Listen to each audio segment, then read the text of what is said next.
Bonjour à tous les lecteurs du blog Mes Investissements ou de mes livres. Alors aujourd'hui, on va se demander si l'investissement value est mort en bourse et notamment s'il est mort par rapport à l'investissement dans les actions de croissance.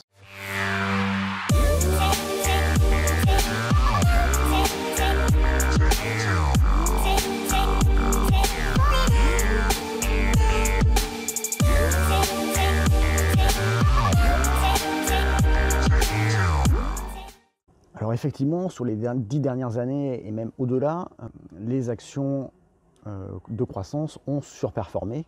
Alors on pense évidemment à tout ce qui est dans le numérique, les GAFA aux États-Unis, mais aussi on a ce qu'on appelle les calls en France. Donc c'est Kering, L'Oréal, Hermès et LVMH, donc les actions dans le luxe qui sont plutôt des actions de croissance, ont profité de la croissance chinoise et mondiale et ont surperformé.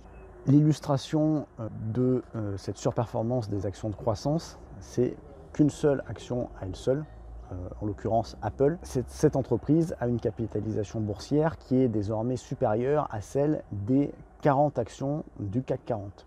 Donc la capitalisation boursière d'Apple, une seule entreprise, est supérieure à nos 40 champions nationaux français. Alors, est-ce que l'investissement value, justement, vu qu'il sous-performe depuis plus de 10 ans, il est mort? On pourrait avoir tendance à le penser parce qu'il y a des gérants value qui commencent à céder. Moi, je pense aux gérants Barrage Capital qui sont des gérants québécois. Moi, j'aime bien lire leurs lettres annuelles. Ils se revendiquent de l'investissement et de la philosophie value. Mais ils expliquent que c'est value d'investir dans Amazon, dans Google, dans Facebook. On a Marcelo Lima d'LR House, qui est aussi un gérant que j'aime bien suivre moi parce qu'il a des bonnes idées dans tout ce qui est numérique notamment.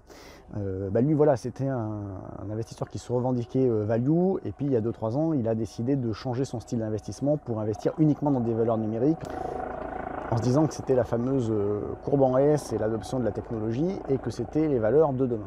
Il y en a quand même certains qui résistent envers et contre tout. Par exemple, on a Cobas Asset Management de Francisco Garcia Parames, le gérant espagnol qui est de la philosophie de Warren Buffett, qui lui est vraiment resté sur un style value, voilà, qui actuellement a des actions Renault, a des actions dans des tankers pétroliers, a des choses comme ça.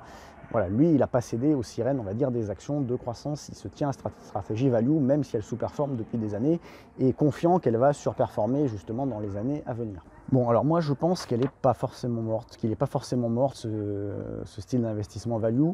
Et en fait, pour voir ça, il suffit de regarder le graphe que je vais vous montrer. Et en fait, il y a 3 choses à regarder pour moi sur ce graphe. La première chose, alors, qu'est-ce que c'est ce graphe? Donc ce graphe, en gros, il schématise et il représente la surperformance annuelle des actions value par rapport aux actions growth, donc aux actions de croissance, sur 10 ans glissants en moyenne annuelle. Donc on voit par exemple, on a 3 choses à voir sur ce graphique. On voit par exemple à la fin du graphique que depuis 2018, on est en territoire négatif, jusqu'à par exemple aux alentours de moins 3% par an. Donc ça veut dire, comme on est en moyenne sur 10 ans glissants, ça veut dire que finalement ça fait, aujourd'hui en 2020, ça fait depuis 2008 que les actions value sous-performent les actions en croissance en moyenne de 3% de performance par an, ce qui sur 12 ans commence à faire pas mal. On a une deuxième chose intéressante à voir sur ce graphique, c'est que finalement il passe en territoire négatif assez rarement.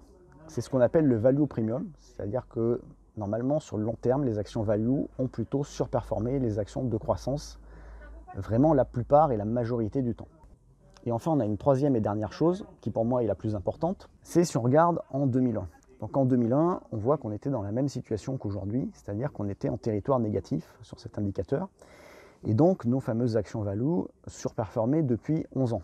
Et en fait, si on regarde la suite, on voit que c'était le pire moment pour changer de stratégie et justement abandonner ses actions, son style value pour passer à autre chose et se mettre, par exemple, abandonner totalement et se mettre dans la croissance, puisque finalement, on surperformait pendant 11 ans, mais à partir de 2002, on a commencé à sous-performer. Donc finalement, il fallait attendre 1 an de plus et puis après, les années suivantes, on a recommencé à surperformer.